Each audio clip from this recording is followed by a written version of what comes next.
What are the most common symptoms of COVID? Fever, cough, shortness of breath. It's also common to have body aches. But COVID-19 is sometimes more than just a respiratory disease, or sometimes not a respiratory disease at all. It can mimic just about any illness. Sometimes it looks like a common cold. Sometimes it looks like influenza. Sometimes it looks like a stomach bug with belly pain, diarrhea, maybe some nausea, vomiting, loss of appetite. It can cause pink eye, a runny nose, loss of taste and smell, sometimes even whole body rashes or areas of swelling and redness of the skin in just a few spots. It's also kidney damage, heart damage. This is a section of a heart of a patient who had severe COVID disease. This patient had inflamed lungs with ARDS and tiny clots in his lungs, and that made it hard for his right ventricle to pump blood to his lungs. And that's what caused his right ventricle to weaken and become dilated. So, like I mentioned, severe disease is causing blood clots to form in a lot of patients. When blood clots are found in the lungs, they're called pulmonary emboli. Some COVID patients have presented with a stroke as a result of having blood clots in their brain. COVID has also presented in other ways, sometimes with seizures, also Guillain-Barré syndrome. This makes it incredibly difficult to diagnose and even harder to treat. This disease can present in so many ways. There's never been a disease in the history of mankind that's presented in so many different ways. When it comes to how this virus invades our body and causes disease, there are some things we know, some things we think we know, and then some things we just don't know. How about we start with what we know? When the virus lands in our eyes, nose, or mouth, or sometimes when we inhale it into our lungs, the spike proteins of the virus bind to the ACE2 receptor on the surface of certain cells, and that's how it gains entry. These ACE2 receptors are found in many different parts of the body. Once the virus gains entry, not only does it make millions of copies of itself, but it also alters the cell's ability to call for help. It's like the cells that get infected, they can't call the police, at least not initially. Once the virus is deeply embedded in our body, it begins to cause more severe disease. This is where direct attack on other organs that have ACE2 receptors can occur, including heart muscle, kidneys, blood vessels, liver, and the brain. Early findings, including those from multiple autopsy and biopsy reports, show that viral particles can be found not only in the nasal passages and throat, but also in tears, stool, kidneys, liver, pancreas, and the heart. One case report found evidence of viral particles in the CSF, meaning the cerebrospinal fluid. That's the fluid around the brain. The patient ended up having meningitis. Oh, I forgot to mention that one earlier. So this virus can also cause meningitis, which is inflammation of the membranes that encapsulate the brain and spinal cord. And here is an electron microscopic picture of the virus in kidney cells. And to give you perspective, 1 nanometer is 1/10,000,000th the size of a centimeter. The red arrows point to the virus, and the green arrows point to the spikes of the virus. And the virus altogether is about 65 nanometers in diameter.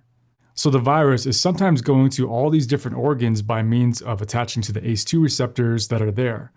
But that's not even the whole story. Because in some cases, by the time the body's immune system figures out that the body's being invaded, it's like unleashing the military to stomp out the virus. And in that process, there's a ton of collateral damage. This is what we refer to as the cytokine storm. RANTES is a chemokine that is thought to play a large role in the COVID-19 cytokine storm, which binds to the CCR5 receptors on CD4 and CD8 T lymphocytes, essentially propagating further inflammation, and possibly propagating further clotting. When the virus gets into the alveolar cells, meaning the tiny little air sacs within the lungs, it makes a ton of copies of itself, and then it goes on to invade more cells. The alveoli's next door neighbor is guess who? Yeah, the thinnest blood vessels in your body, the capillaries. So the lining of those capillaries is called endothelium, which also have ACE2 receptors. And once the virus invades those capillaries, boy oh boy, that's when the immune system gets triggered AF, as in PAF. PAF stands for platelet activating factor, also known as acetylglycerol ether phosphorylcholine, whatever. But this PAF is a big deal because it's a potent phospholipid activator. So what does that mean? It means that it serves as the trigger for the onslaught of inflammation and clotting. And early autopsy results are also showing widely scattered clots in multiple organs. In one study from the Netherlands, 1/3 of hospitalized patients with COVID-19 got clots despite already being on a prophylactic dose of blood thinner. And the real number is likely higher than that because I promise you, most doctors are not looking for clots in COVID patients until recently. So not only are you getting the inflammation with the cytokine storm, but you're also forming blood clots that can travel to other parts of the body and cause major blockages, effectively damaging those organs. So wait a minute, doc, you're telling me that this can cause organ damage by 1, directly attacking organs by their ACE2 receptors? Yeah. 2, indirectly attacking organs by way of collateral damage through the cytokine storm? Yeah. 3, indirectly cause damage to organs by means of blood clots? Yep. 4, indirectly cause organ damage by low oxygen levels or improper ventilator settings or side effects from the medications that we give? Yeah. And back to the whole blood clot thing. If you saw my video on blood clots in COVID patients, you'll know that antiphospholipid antibody syndrome, or APS, that just might be the link to explain why so many COVID patients are getting blood clots, like what this autopsy showed in the lungs with blood clots here. Not only did it have blood clots, but these lungs are inflamed and showed findings consistent with ARDS when it was looked at underneath the microscope. These lungs were heavy, filled with fluid, and much stiffer than normal lungs. All these factors make it hard for the lungs to move air in and out. It makes it hard to get oxygen from that air into the blood. And this was another autopsy here where they sliced up small pieces of lung and looked at it underneath the microscope. These are tiny little blood clots within the lung capillaries. And the lining of these lung capillaries is called the endothelium. And this endothelium is destroyed by the virus and by inflammation. This is a picture of the endothelial cells undergoing apoptosis. So apoptosis is a process where the cell programs itself to die, which is what sometimes happens when a cell gets infected. And endothelial cells are more vulnerable to dying in people with pre-existing endothelial dysfunction, which is more often associated with being a male, being a smoker, having high blood pressure, having diabetes, having obesity. And if all these sound familiar, maybe that's because these are all the associated risk factors for worse outcomes in COVID-19. But let's get back to blood clots, because these blood clots can form and or travel to other parts of the body. When blood clots travel to the toes and cause blockages in blood flow there, meaning ischemia or infarction, that can cause gangrene there. And lots of times patients with gangrene require amputation. So here's a picture of what we call COVID toes. And it doesn't just affect toes, it also affects other areas of skin. This is a picture of something we call purpura, which results of capillaries bursting open, which is a result of the clots that are forming there. So is antiphospholipid antibody syndrome, or APS, is that the cause of all these blood clots in patients with severe COVID? Maybe. It's a tricky diagnosis. Some patients with APS have what's called catastrophic APS, or CAPS, C-A-P-S. With CAPS, these patients can have strokes, seizures, heart attacks, kidney failure, ARDS, skin changes like the ones I mentioned earlier in this video. So this begs the question, is this what's going on in patients with severe COVID-19? It sure does look like it. Viral infectious diseases, particularly those of the respiratory tract, have been reported as being the triggers for CAPS. The pathogenesis is complex, and it might involve the activation of toll-like receptor 4, TLR4, which triggers a cytokine storm, followed by alterations to the endothelium of lung capillaries, which serves as the trigger for inducing the cytokine storm. When you take a step back and think about it, there aren't a lot of diseases that cause clots to form in the arteries. Usually, it's when we have plaques in our arteries and then those plaques rupture and they travel downstream and cause a blockage. This is what happens when we have a heart attack. When someone has atrial fibrillation, the atria are fibrillating so quickly, meaning they're quivering.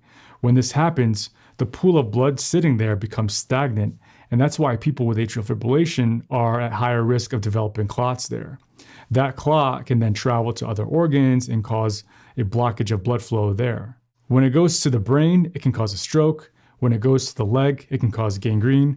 When it goes to the arteries of the gut, it can cause mesenteric ischemia or infarction, where the gut tissue can then die off. There's various factors that increase the risk of developing arterial thrombosis, meaning arterial clots. Classically, the cardiovascular dependent risk factors implicated in clotting have been high blood pressure, meaning hypertension, high levels of cholesterol, smoking, diabetes, age, chemotherapy, and the degree of infection. So all of these contribute toward developing arterial thrombosis. You know what? These same risk factors also sound a lot like the same risk factors for people who have severe COVID disease. Yeah, so it seems like there's some correlation there. And you know something else? There's really only one other medical condition that is well known to cause clots in both the veins and arteries, and that's APS. The other medical conditions that are known to cause clots, such as factor V Leiden, prothrombin gene mutation, heparin-induced thrombotic thrombocytopenia, or HIT for short. Also other conditions like PNH, which is paroxysmal nocturnal hemoglobinuria. These conditions don't really cause clots to form in arteries. The blood clots that form in these conditions almost always form clots in veins. But with APS, they often form clots in both, or at least are more likely to form clots in arteries. When you combine that knowledge with what we saw just published in the New England Journal of Medicine, with these patients having COVID-19 and developing blood clots in their arteries, and all of them being positive for antiphospholipid antibodies, it really makes you wonder if this is the reason that's causing some COVID patients to die. So we'll need more studies looking into these, and I'm going to make a video where I deep dive into APS and CAPS, and I'm going to discuss how we make that diagnosis because it is a tricky diagnosis, but also I'll talk about how we treat it. Part of the reason why it can be tricky is because it can be confused with something called DIC, or disseminated intravascular coagulation, but they're not the same thing. See, a lot of patients with severe COVID-19 have certain labs that resemble DIC, such as increased PT-INR, increased PTT, decreased levels of platelets. But the reason why these COVID patients who develop clots in the study I mentioned earlier, the reason why they don't have DIC is actually two reasons. One, they weren't having extensive bleeding, and two, they didn't have low fibrinogen levels. And if it's truly DIC, you'd have both of these things. Anyway, you can probably glean from this video why it's so hard for doctors to figure out what is going on with the virus. Between the variable ways this disease can present in different patients and the different ways that organs can suffer damage, yeah, this is really, really, really complicated. And we still are just scratching the surface with just how much we know about it. There's so many pieces of the puzzle that we're still putting together, but at least it's starting to form a picture. Thanks for watching this video.